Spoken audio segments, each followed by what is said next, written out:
Olá, seja muito bem-vindo novamente ao nosso canal da Rendo, o nosso canal informativo em diagnóstico bucal, diagnóstico oral. Hoje nós vamos novamente ter uma mini exposição falando a respeito de um assunto muito importante. O assunto de hoje é câncer de boca. Então eu vou ficar pequeno novamente aqui no canto.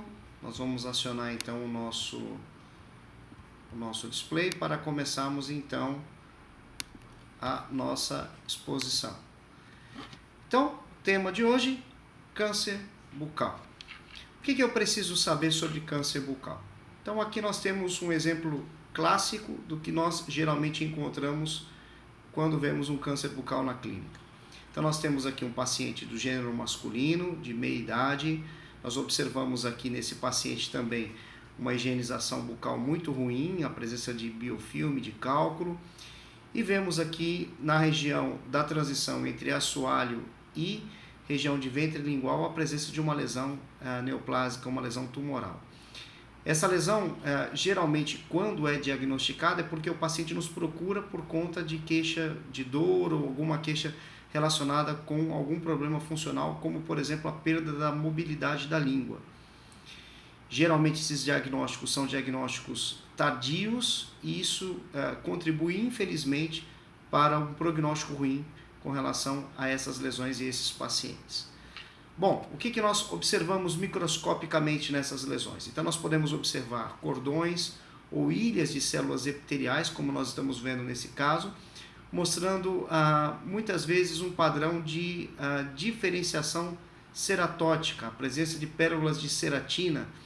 Isso faz com que muitas vezes esses tumores possam ser mais diferenciados ou moderadamente diferenciados, bem diferenciados ou moderadamente diferenciados.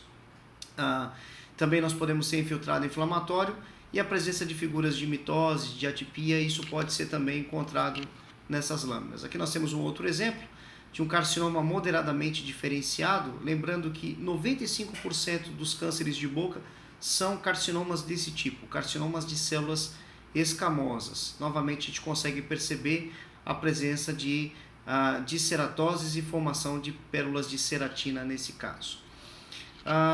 Bom, basicamente quais são os sítios mais comuns e como que essas lesões surgem, né?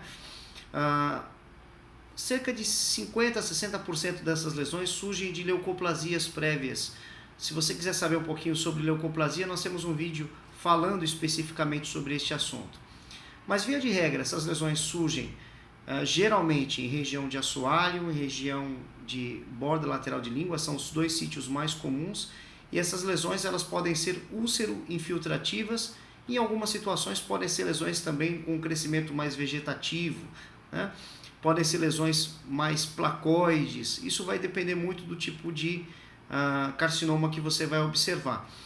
Especificamente nesse caso, nós estamos observando uma lesão úlcero-infiltrativa em assoalho, lembrando que essas lesões têm um potencial grande de causar metástase loco-regional dos linfonodos submandibulares e também nos linfonodos submentuais, indo para a cadeia cervical.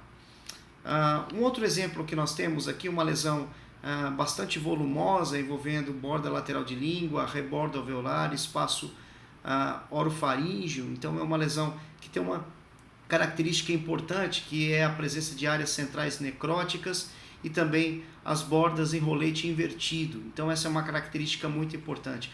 Essas lesões elas também podem sangrar bastante, essa é uma característica comum nessas lesões. E desse mesmo paciente nós temos agora essa foto mostrando então essa disseminação loco-regional para os linfonodos submandibulares. Lembrando que essas metástases loco-regionais elas podem ser apenas de um lado, também elas podem ser contralaterais. Lembrando que quando essas metástases são diagnosticadas, quando a gente detecta a presença desses linfonodos endurecidos, isso significa que o prognóstico do paciente realmente se torna bem pior, por conta dessa questão da disseminação da doença. Aqui um exemplo de um corte tomográfico mostrando então como que essas lesões, às vezes clinicamente elas são relativamente pequenas, mas se a gente observar com mais detalhes, usando recursos imaginológicos, elas podem ser lesões bastante infiltrativas. Aqui nós temos um exemplo que talvez seja um exemplo clássico de um câncer de boca, uma lesão de borda lateral de língua, aquela característica de bordas em rolete invertido, centro úlcero necrótico, e o paciente nos procurou porque essa lesão, que já tinha alguns meses de evolução, estava levando a uma alteração da mobilidade de língua associada a um quadro de dor. Então esse é um quadro muito comumente observado. Falando um pouquinho sobre os fatores etiológicos, nós vamos lembrar que a combinação entre a utilização do tabaco em todas as suas formas, bem como o álcool, principalmente o uso de álcool destilado, tem feito com que de fato essa combinação seja a combinação mais relacionada com o câncer de boca. Mas hoje nós temos o advento das neoplasias relacionadas com HPV, então hoje cada vez mais nós vemos a associação do câncer de boca com o vírus papiloma. E também nós temos outras relações, como por exemplo relações genéticas, relações com hipovitaminoses, deficiência de ferro, que são outras causas, outras relações etiológicas importantes que nós podemos observar nessas lesões. Geralmente o perfil mais comum é um perfil de pacientes já de meia idade, do gênero masculino, embora essa relação de gênero, com o passar dos últimos anos, ela tem sido uma relação mais equiparada. E cada vez mais nós temos observado lesões em pacientes jovens. Isso pode ser talvez explicado pela questão genética, bem como também pela questão da infecção pelo HPV. Então é muito importante nós observarmos essas associações.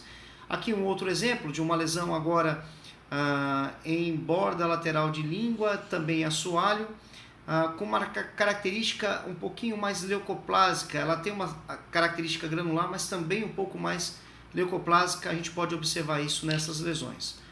Um outro exemplo agora, uma lesão já mais úlcero-leucoplásica em borda lateral de língua, uma lesão menor. Geralmente nós ficamos alegres quando encontramos lesões pequenas, né? Se a gente observar o parâmetro que a gente costuma utilizar, que é o parâmetro TNM, então quando a gente encontra um T1, um T2, realmente o prognóstico tende a ser um prognóstico melhor. Então é muito importante nós detectarmos essas lesões de forma precoce. Diferente desse caso, onde nós já observamos uma lesão francamente úlcero-necrótica, bem invasiva, já envolvendo aí a sustentação desses dentes, então mostrando claramente uma lesão francamente agressiva. Aqui uma outra apresentação que nós podemos observar, que é aquela apresentação mais eritroleucoplásica, né? Então lembrando que muitos desses carcinomas surgem de leucoplasias ou eritroleucoplasias ou eritroplasias prévias. Então aqui nós temos um exemplo muito bom que ilustra isso. Aqui nós microscopicamente já tínhamos um carcinoma de células escamosas. Então devemos estar atentos a essas lesões branco-avermelhadas, principalmente. Aqui nós temos um outro exemplo interessante de um carcinoma de células escamosas em palato em um paciente usuário de cachimbo. Então, quando o paciente faz uso de cachimbo, geralmente palato duro, palato mole, região orofaringiana são as regiões mais afetadas. E aqui um tumor, uma neoplasia realmente bastante agressiva já e que foi feito o diagnóstico tardio, né? Aqui um outro exemplo de um carcinoma, aliás, dois carcinomas, né? Um em palato duro e um outro em palato mole, relacionado com o uso crônico de cachimbo. Então, ficarmos muito atentos aos pacientes que fazem uso de cachimbo é importante também para identificarmos essas lesões em palato e orofaringe. Aqui nós temos um outro exemplo muito interessante de uma lesão que já é uma lesão um crescimento mais exofítico. E essa lesão ela é muito importante mostrar porque ela está em borda lateral posterior de língua e aqui a gente faz aquela diferenciação com as amígdalas linguais hipertróficas. Claro, essa lesão foi biopsiada e o diagnóstico foi um carcinoma de células escamosas. Então, as amígdalas linguais hipertróficas geralmente elas são bilaterais, diferente dos carcinomas que muitas vezes, na maioria das vezes, são unilaterais, né? E tem um crescimento contínuo, como a gente pôde evidenciar nesse caso também. Aqui um outro exemplo interessante de uma lesão em região de palato mole indo para a região do pilar amidaliano. Lembrando da importância de um bom exame uroscópico. Então, se a gente não fizer um bom exame uroscópico, talvez essas lesões não vão ser percebidas, não vão ser notadas. Então, é muito importante nós observarmos. Aqui, notadamente, uma lesão eritroleucoplásica com uma área central, ou uma área um pouquinho mais lateral, ulcerada. Aqui nós temos um tumor pequeno, um T1, em região de trígono retromolar. esse paciente, quando nos procurou, ele já veio com aquela história do uso crônico do tabaco e do álcool, e felizmente essa lesão foi detectada precocemente, esse paciente pôde ser operado e pôde sobreviver após o tratamento. Então é muito importante a detecção precoce dessas lesões.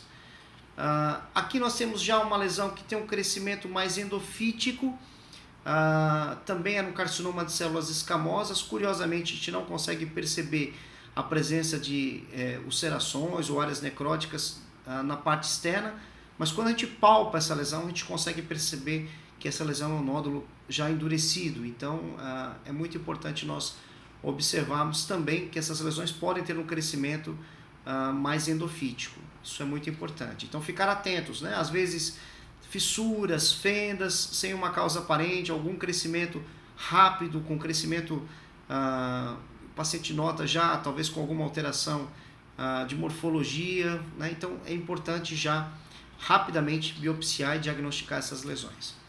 Aqui nós temos um exemplo interessante de um câncer de lábio inferior, lembrando que além da dupla, né, tabaco e álcool, aqui um outro elemento muito importante é a radiação actínica, né? Então aqui nós notamos um paciente com uma quelite actínica, e na quelite actínica nós temos então, na área de quelite actínica, um carcinoma de células escamosas. Claro que aqui a gente pode pensar em diagnósticos diferenciais, né, um ceratoacantoma, talvez um cancro sifilítico, mas essa lesão ela foi biopsiada e o diagnóstico H1 aqui de fato era o carcinoma de células escamosas e o diagnóstico foi confirmado microscopicamente.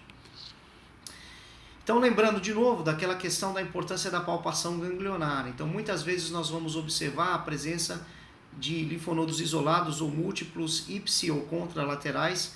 Esses linfonodos eles são duros, pétreos, imóveis.